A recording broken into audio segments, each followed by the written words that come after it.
Pearl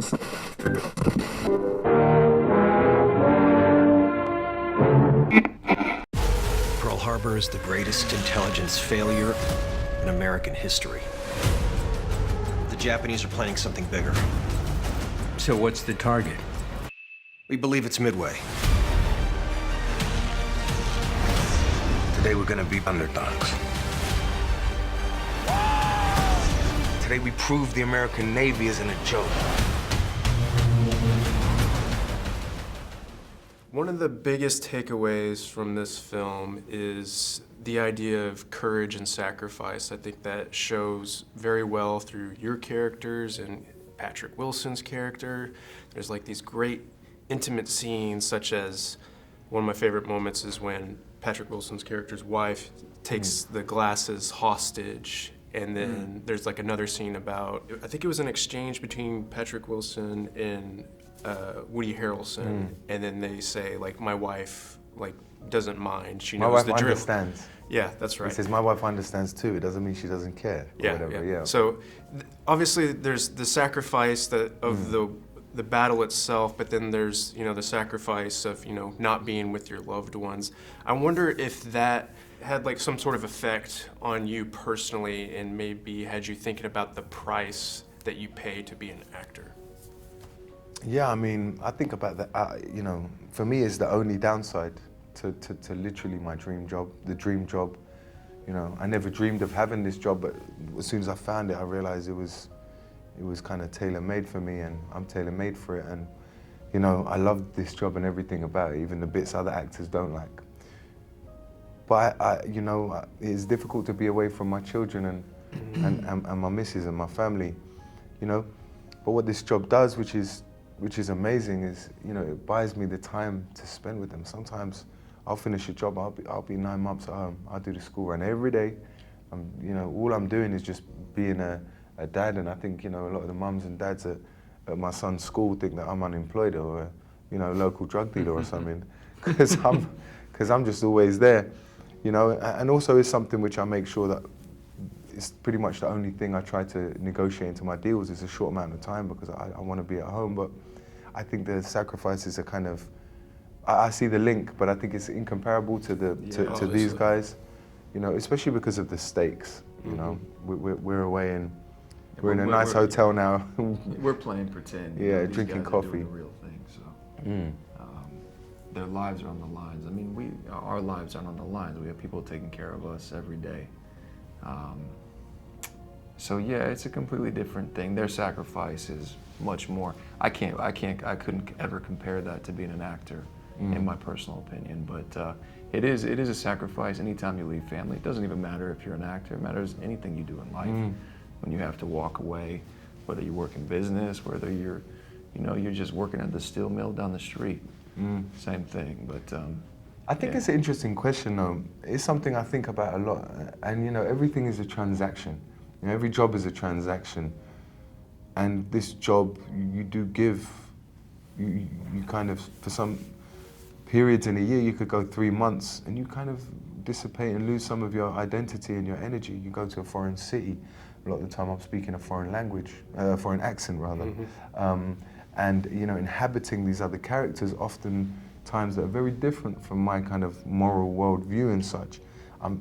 Especially with a project like this, every night I'm reading and watching documentaries. I'm immersed in this kind of very specific world, you know, with this 1939 to 1940. You know, it's like a 7-month period, and the specifics of dive bombers on the USS Enterprise. So we get into these very niche places and realms, and it is a culture shock. You know, you go back home, and sometimes you have to recalibrate to work out, to remind yourself who you are.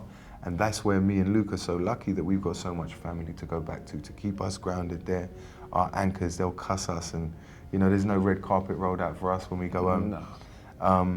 But there's a lot of love, you know, and there's an anchor and a foundation. And I think that's my kind of not so secret weapon. And it really gives me the strength to be able to go out there and give everything. It's interesting because I've noticed in a lot of films, I don't know if like the universe is trying to speak to me, because I'm a I have a 2-year-old, but I'm a new father in a sense. Congrats, man. Yeah, man. Thank you. Me too. So it's strange, you know, seeing films and they teach me these lessons of like, am I going down the right path in my life? Am I giving them the full attention? And so even though, as you guys said, like it's not comparable when you look at the war aspect, but just maybe those intimate moments between like your loved ones of like just you're going off to do the work. Yeah. That just has tremendous effect on me. Yeah, you got to make the time, you know, and when you're there, you have to be present. So I think if you have the time, just try and be present, you know, and separate everything else and live in that moment with them. So I think that's the main thing. But I'm sure you're doing all right, man. Don't stress out too much. But it's good to you know, it is good for us to analyze this stuff and to look inwards. And I think having children, as well as just getting a little bit older, makes you less kind of self-centered and think more about, you know, the constructs of your belief systems, belief structures, and, you know, your kind of moral world views, and kind of question whether we're doing the right things, you know.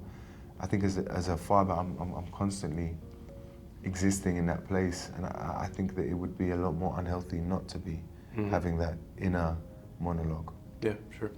Another thing that I thought this movie did really well is that, you know, I usually get pretty apprehensive about war films in that it's going to be completely colored in red, white, and blue, and we're not going to get that other side of the fight. Yet we get that here, and it's great. What does that other side of the fight teach you about your own humanity? Did you get anything out of getting that perspective?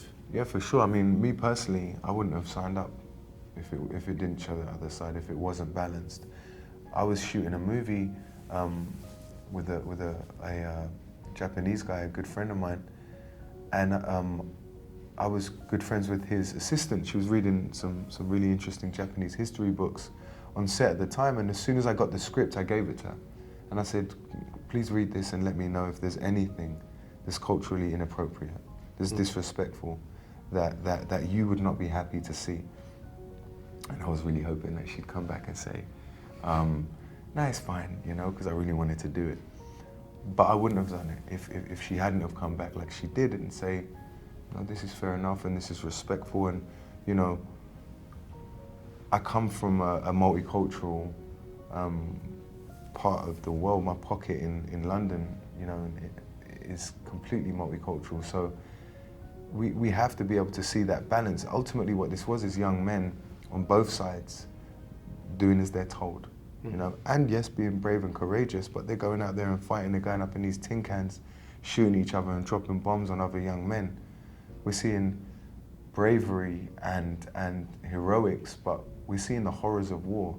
And for me, the biggest takeaway I got from it was what a shame and how sad it is that whole generation had to be pitted against each other. Instead of now our generation, if we want, we can go buy a flight to Tokyo tomorrow and go learn from the wonderful culture of our Japanese brothers. We can go to Australia, we can go to Germany, we can go anywhere we want. With you know, within not everywhere on the globe, but you know, we can go to so many places and be peaceful. And this is how it should be, you know. And we've got to remember the sacrifices these men gave, and have gratitude and be grateful for the privilege that we have now, rather than just being, you know, self-centered and self-absorbed. We must realize how lucky we are in a historical point of view, while still pushing for more peace and more progress, more equality and more empathy. Sure. Yeah, cool. I sound like a politician. You do. I shouldn't be a politician. Don't let me become a politician. No, I won't. Yeah. We're wrapping up here, but I want to know about the balance of you. Obviously, you have source material for the guys that you portray, and then you have the script. But then, how much does you guys just hanging out together to build something that feels very tangible come into play? If you can speak to that. Yeah, no, I mean, we're actors, and me and Ed have said this many times. I mean, we could still do it if we didn't get on very well, but we did. So We hit it off the first day we met each other, and that made it that much more of a sense of brotherhood. And on set too, you know, much like these guys on the ships, they spend years together. They spend months and months in training camp, and they get a chance to kind of get to know one another. We did the same thing. We're on set together every day. On set, off set, we stay in the same hotel. You know, we know nobody else. It's just us. So we got to build this kind of sense of brotherhood and friendship. And the beautiful thing about that is, after the movie's over, we've continued to do the same. So, And we'll continue to, and that's a beautiful thing. yeah, and I think it defines a lot, you know, because rarely do you get that, to have that in this industry. And if it works and the chemistry's there and it clicks, man, it just makes this that much better. Sure. Yeah. I think you could feel it. Yeah. You know, and like he says, we could have made it seem kind of believable, but I think you could feel it. You know, I do it's too. and that's a beautiful thing. We homies, you know what I'm saying?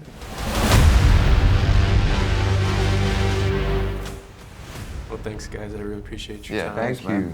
That was a great interview. Great questions, Yeah, man. absolutely, Proper. man. Thank you.